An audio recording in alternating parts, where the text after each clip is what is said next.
पूर्व मुख्यमंत्री और नेशनल कॉन्फ्रेंस के उपाध्यक्ष उमर अब्दुल्ला ने सोमवार को कहा कि बारामूला लोकसभा क्षेत्र से पीडीपी के उम्मीदवार ने अनुच्छेद 370 को निरस्त करने में भारतीय जनता पार्टी की मदद की।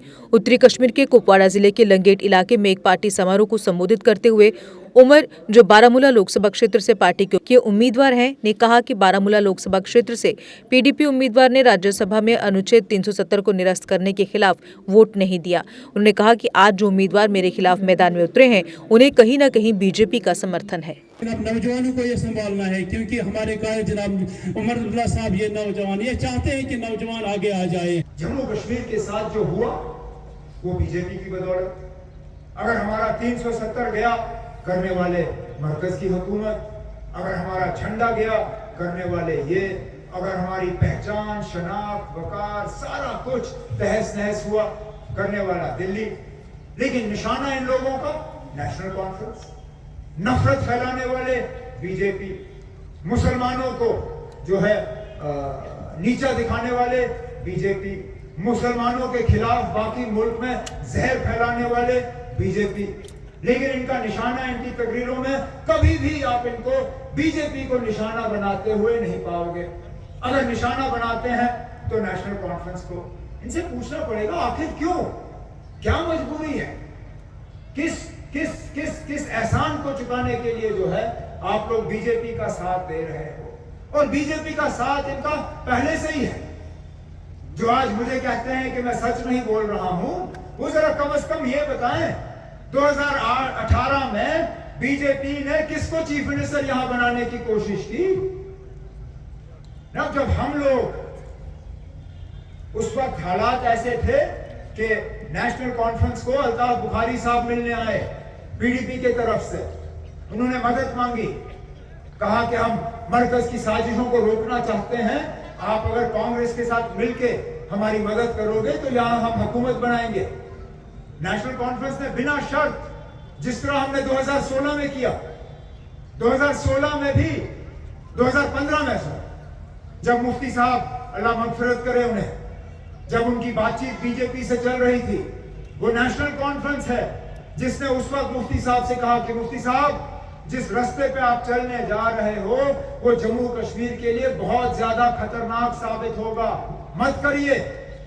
आपको अगर इख्तियार चाहिए, आपको अगर वजीर आला बनना है तो बीजेपी की मदद से मत बनिए, हम आपकी मदद करेंगे। और बिना किसी शर्त, हमें कोई मिनिस्ट्री नहीं चाहिए, हमें कोई चेयरमैन नहीं चाहिए, हमें कोई राज्यसभा नहीं चाहिए, हमें कोई एमएलसी नहीं चाहिए। हमारी एक ही गुजारिश होगी कि मेहरबानी करके इन बीजेपी वालों को आप मत बुलाएं, क्योंकि इससे सिर्फ तबाही और बर्बादी होगी और कुछ नहीं होगा। लेकिन उन्होंने हमारी बात नहीं मानी। 15 में उन्होंने पीडीपी ने बीजेपी के साथ हाथ मिलाया, जो हुआ सो हुआ। 16 में बिल्कुल यही हुआ। फिर 18 में जब अल्ताफ बुखारी साहब को चीफ मिनिस्टर बनाने के लिए नेशनल कॉन्फ्रेंस ने उस वक्त पीडीपी की मदद की, उस वक्त जो मेरे आज मुखालिफ उम्मीदवार मैदान में उतरा हुआ है, जो सबको मेरे खिलाफ करने की कोशिश कर रहा है, उसकी मदद करने के लिए कौन निकला? उनको चिट्ठी देने के लिए कौन आया? उनको वजीर आला यहां बनाने के लिए किसने जो है गवर्नर साहब को चिट्ठी लिखी? यही बीजेपी वाले, यही नागपुर वाले। क्या वो इनकार कर सकता है कि बीजेपी का चीफ मिनिस्टरियल कैंडिडेट 2018 में यही सजाद लोन साहब थे? आज भी यही बीजेपी वाले जो हैं इसकी मदद करने के लिए निकले हुए हैं। रविंद्र रायना साहब यहां आते हैं, उनका कोई उम्मीदवार तो है नहीं मैदान में। वो आते हैं तो किस लिए आते हैं? जब तरुण चुग साहब यहां श्रीनगर आते हैं और वहां बंद कमरे में मीटिंग करते हैं, तो किसके साथ करते हैं? किसको फायदा पहुंचाने के लिए करते हैं? किसको मदद करने के लिए करते हैं? जब मरकज का खजाना खुलता है तो किसके लिए खुलता है? आखिरकार इन सवालों का इनको जवाब देना होगा। जिस तंजीम ने इस मुल्क में नफरत और जहर मुसलमानों के खिलाफ फैलाने में कोई कसर बाकी नहीं रखी, उस तंजीम से ये लोग जो है अपने आप को अलग क्यों नहीं करते? क्यों नहीं ऐलान करता है कि अगर वो पार्लियामेंट का इलेक्शन जीत के जाएगा तो वो कभी भी बीजेपी की वहां पार्लियामेंट में मदद नहीं करेगा? क्यों? क्योंकि वो कर ही नहीं सकता।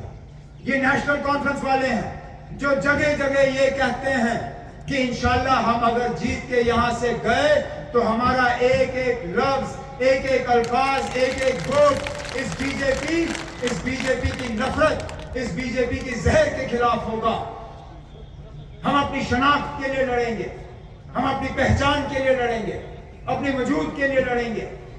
जो साजिश आज रचाई जा रही है, एक बार फिर हमें इक्तिसादी गुलामी की तरफ जो लिया जा रहा है, हमारी जमीनों को खतरा है, हमारे नौजवानों को रोजगार मिलता नहीं।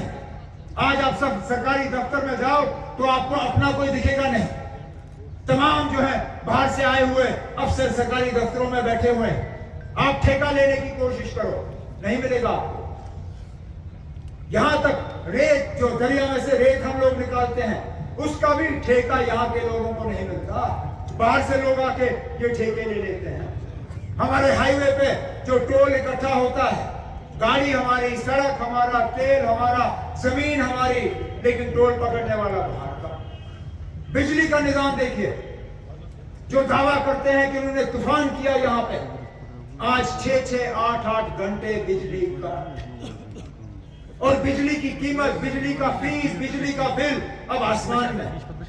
जहां मेरे दौरे हुकूमत में मुश्किल से 300-400 रुपए महीने बिजली का बिल होता था।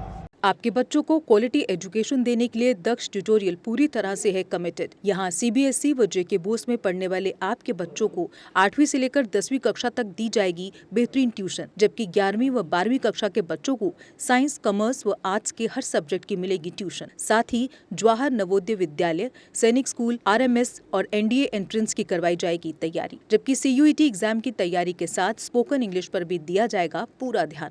वहीं एकेडमिक प्लस एंट्रेंस टेस्ट की करवाई जाएगी पूरी तैयारी। तो देर किस बात की, आज ही अपने बच्चों को एनरोल करें दक्ष एकेडमी में, क्योंकि इस समय चल रहा है विशेष नवरात्र डिस्काउंट अप टू 50% तक का ऑफ। हमारा पता है DAV स्कूल, एक्सचेंज रोड, कच्ची छावनी, जम्मू और वार्ड नंबर 4 नियर लक्की विहार बाईपास, बिश्ना, जम्मू। जम्मू कश्मीर की खबरों के लिए जुड़े रहिए JK अपडेट के साथ।